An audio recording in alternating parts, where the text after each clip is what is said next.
Buenos días, mi grupo está conformado por Carlos Cruz, Julián Cruz, Claudia González y quien les habla, Dayana Muñoz. Hoy vamos a explicar de forma práctica la biomecánica de la articulación temporomandibular o ATM.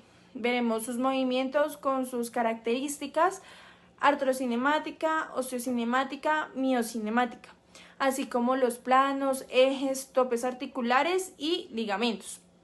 Así que empecemos. La articulación temporomandibular es una articulación sinovial, bicondilia y compleja. Une el cóndilo mandibular con la fosa mandibular del hueso temporal. Está dividida por un disco articular en dos compartimientos. El inferior permite rotación y el superior permite traslación. Los músculos que la movilizan son el macetero, el temporal, el pterigoideo lateral y medial, el digástrico, miloideo y genioideo. Los principales ligamentos que estabilizan la articulación temporomandibular son temporomandibular lateral, que limita la retrucción y apertura excesiva.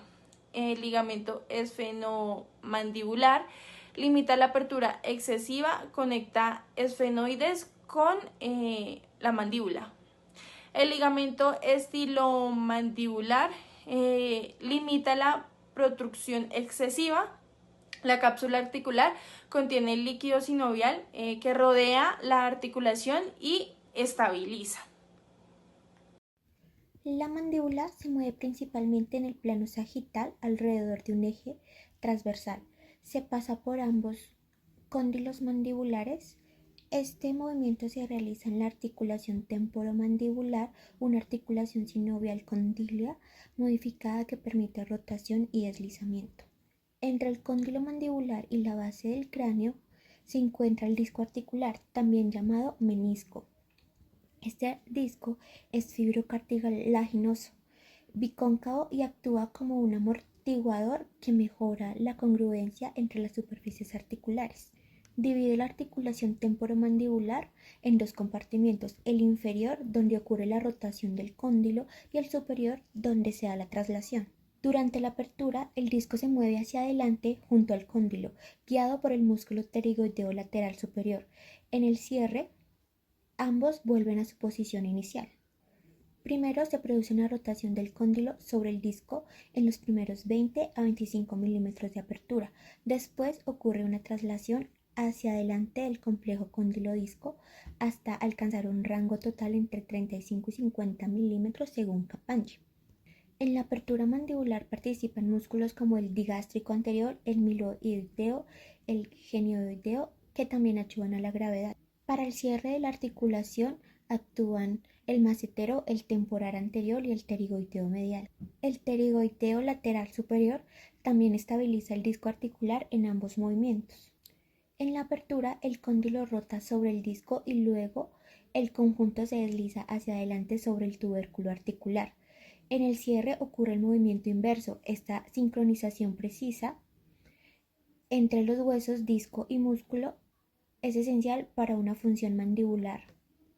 Y así se coordina el complejo movimiento de abrir y cerrar la mandíbula. Hoy hablaré brevemente sobre la biomecánica de tres movimientos importantes de la articulación temporomandibular o ATM, como son la protrusión, retrusión y la lateralidad. En la protrusión tenemos que es el movimiento en el que la mandíbula se desliza hacia adelante alejándose del cráneo. Durante este desplazamiento ambos cóndilos mandibulares se trasladan hacia adelante y hacia abajo, deslizándose sobre la eminencia articular del hueso temporal. Este movimiento depende principalmente de la contracción bilateral de los músculos como el pterigoideo lateral. En la retrusión, por otro lado, es el movimiento opuesto. La mandíbula se lleva hacia atrás acercándose al cráneo. Aquí los cóndilos se regresan desde su posición adelantada hacia la fosa mandibular. La retrusión es menos amplia que la protrusión y está controlada por músculos como el digástrico temporal y parte del macetero profundo. Y por último, la lateralidad. La lateralidad es el movimiento de la mandíbula hacia un lado. Por ejemplo, al moverla hacia la derecha, el cóndilo derecho gira sobre su eje vertical, mientras que el cóndilo izquierdo se desplaza hacia adelante y hacia abajo. Este movimiento es fundamental en la masticación unilateral y requiere coordinación precisa entre ambos lados de la ATM. Se activa músculos como el pterigoideo lateral del lado opuesto al movimiento junto con otros músculos estabilizadores.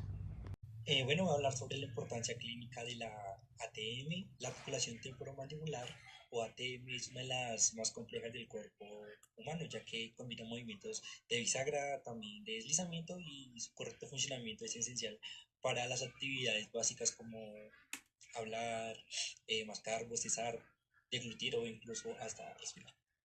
También desde el punto de vista clínico, la ATM cobra gran importancia debido a los trastornos temporomandibulares conocidos como la TTM. Estos pueden incluir dolor muscular o articular, ruidos como chasquidos o crepitaciones, también limitación como los movimientos mandibulares e incluso bloqueos articulares. Muchas veces estos trastornos están asociados a factores como el bruxismo, el estrés, una mala alineación dental, como traumas o posturas también inadecuadas.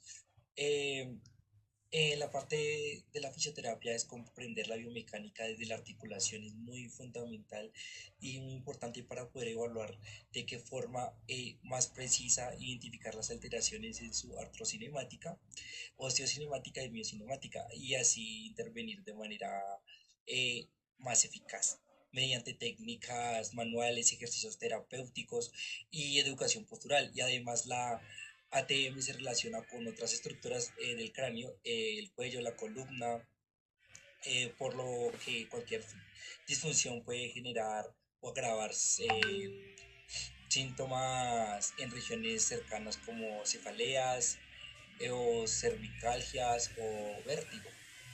En conclusión, pues la articulación temporomandibular no solo es clave desde una perspectiva funcional, sino que también su estudio detallado nos permite comprender cómo los movimientos articulares, óseos y musculares interactúan en la armonía como futuros fisioterapeutas. En este caso es fundamental también que sepamos evaluar y tratar adecuadamente esta articulación para mejorar la calidad de vida de los pacientes.